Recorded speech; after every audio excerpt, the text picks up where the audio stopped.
Capítulo 5. Passarinho. Passarinhos cantam todo dia. Alguns cantam toda hora. Uns têm cantos belíssimos, outros nem tanto. E há os que parecem até estarem tímidos ao cantar. Mas o fato é que eles sempre cantam todos os dias. Fico pensando que os passarinhos não decidem que devem cantar apenas quando tiverem abrigo e comida. Não parecem escolher cantar só se o dia for bom ou apenas quando o sol aparecer. Acredito que eles já amanhecem tendo a certeza de uma coisa: a circunstância não os calarão. Eu sei que eles não pensam ou refletem sobre algo específico e compreendo que o barulho que fazem também é uma forma de se comunicarem, mas acredito que os passarinhos cantam até em dias tristes. Para nós, cantar é uma forma de louvar a Deus, e pensando nisso, é difícil cantar quando a situação não é favorável, não é mesmo? É duro acordar cantando depois de uma noite difícil ou sabendo o que nos reserva ao raiar do sol. Como tirar a alegria da tristeza? O que dizer para Deus quando não estamos felizes com determinada situação em nossa vida? Como ser otimista quando não vemos saída e não temos esperança? Concordo que há dias em que cantar realmente não é uma opção. Quando penso sobre adorar em dias difíceis, lembro-me de uma experiência pessoal que tive com minha família na infância. Em meio a uma rodovia, com o carro a cerca de 100 km por hora, eu, meu pai, minha mãe e meus 2 irmãos pequenos voltávamos cansados depois de um dia de feira onde vendíamos frutas, legumes e verduras. Tinha sido um dia de movimento fraco e poucas vendas. O meu pai dirigia silencioso, sempre cauteloso na condução do carro.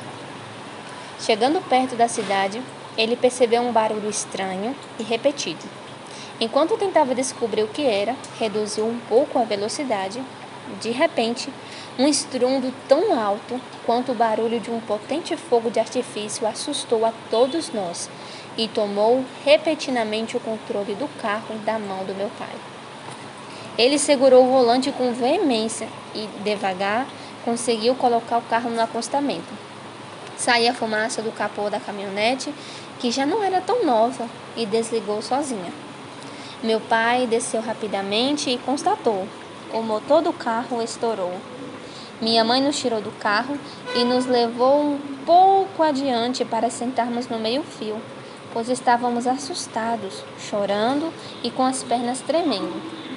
Poucos minutos após o ocorrido, meu pai já racionalizou e falou do tamanho do prejuízo, da falta de condição para consertar o carro, que era nosso ganha-pão, e do tempo que isso levaria, deixando a situação ainda mais crítica. No meio de tantos pensamentos e incerteza, minha mãe olhou para nós, como nos convidando a fazer o mesmo, e deu início a um conhecido e doce hino da harpa cristã. Meu Jesus, Tu és bom, Tu és tudo para mim. Cantamos todos juntos naquele fim de tarde de sábado, à beira de uma BR com o motor do carro fumaçando. Comparado a outros episódios de sustos maiores, de momentos realmente trágicos que acontecem todos os dias, seja com que servem a Deus ou não, sei que essa história pode parecer irrelevante, mas eu tinha cerca de 9 anos e me lembro-me desse episódio sempre que enfrento alguma luta repentina. A história pode parecer simples, mas naquele dia minha mãe nos ensinou a ser gratos e a cantar em meio à provação. Houve um livramento ali, pois ao perder o controle do carro poderia ter acontecido algo pior. Sem falar nada, ela me mostrava que toda provação também carregava uma vitória e era preciso sabê-la enxergar e agradecer por ela. Não sei explicar como, mas senti que Deus se agradou de nós naquele momento. O conserto do carro não foi barato realmente, mas Deus nos deu condições para pagar.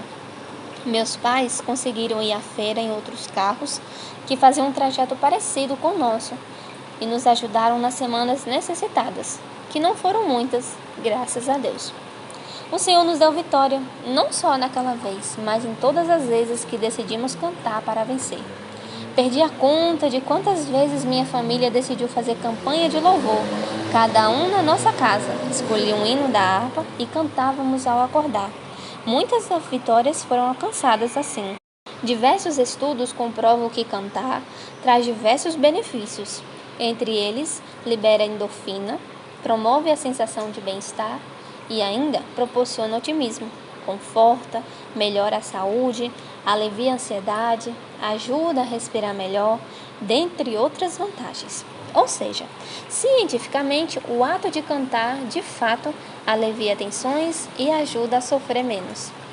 Agora, analise que, além de tudo isso, cantar, adorando a Deus, irá atrair sua atenção, pois se seu louvor for uma expressão sincera de retidão, dependência e gratidão, você será encontrado pelo Deus que procura adoradores.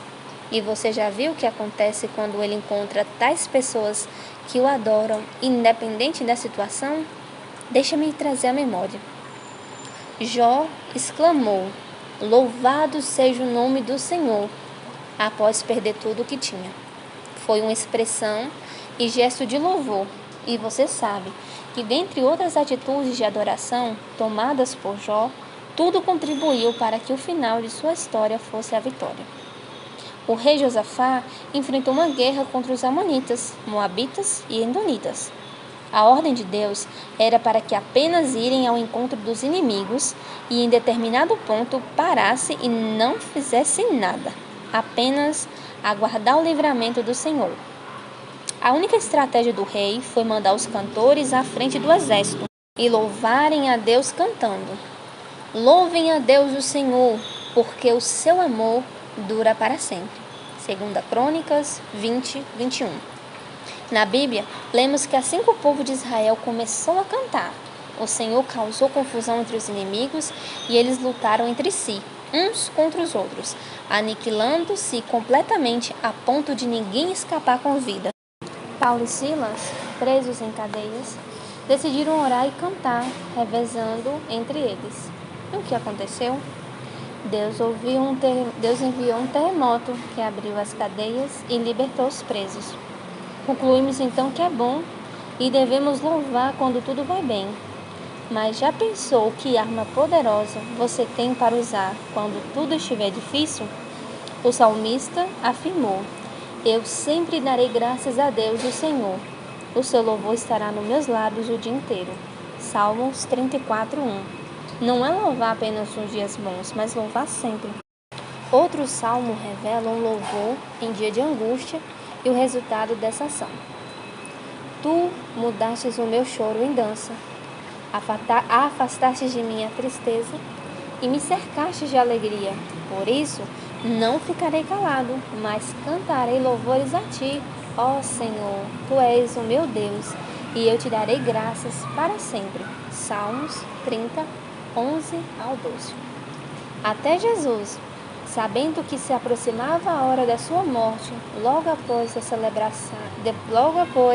celebrar a Santa Ceia, cantou um hino antes de ir ao Monte das Oliveiras, em Mateus 26:30. Comprovamos pela palavra que adorar a Deus em meio às tribulações contribuem com alívio, preparando para as batalhas ou um modo de mover o coração de Deus em nosso favor. Mas nem só dias difíceis se vivem os filhos de Deus. Não se esqueça de adorar o Criador quando receber a resposta de suas orações, quando vencer suas batalhas e alcançar suas vitórias. Quantas e quantas vezes esquecemos tão extasiados com nossos triunfos que nós esquecemos de dar glória a quem nos ajudou a consegui-las. Não são poucas as passagens bíblicas que também mostram o quanto os servos de Deus se lembraram de ser gratos a ponto de fazerem cânticos, como a canção de Moisés, em Êxodo 15, do 1 ao 18, a canção de Miriam, entoada ao dançar após a travessia do Mar Vermelho, em Êxodo 15, 21, a canção de Débora e de Baraque, após o fim de uma opressão que durou 20 anos, em Juízes 5, a oração de Ana, depois de ter sua súplica atendido, de se tornar mãe, em 1 Samuel 20. Cantar para lutar, cantar para ser grato, cantar para adorar, independente de qualquer situação. O que quero fazer lembrar é que você tem a senha que chama a atenção do seu Deus, o louvor e a adoração. E nesse caso em especial, quero estimular você ao louvar cantando. Cante mesmo sem se considerar um bom cantor. Cante independente de saber ou não a letra da música por completo. Adore nos afazeres de sua casa, dirigindo seu carro, e faça isso com a alma, com sinceridade e direcionando a quem tem os olhos atentos em você todos os dias, segundo sua promessa, até a consumação dos séculos. Eu quero que essa seja sua primeira atitude em dias de luta ou de glória. Mas se não for, e quando você não souber mais o que fazer, lembre-se dos passarinhos que cantam em todo o tempo. Meu conselho insistente para você é: cante, apenas cante, seja para agradecer a vitória ou para lutar por ela.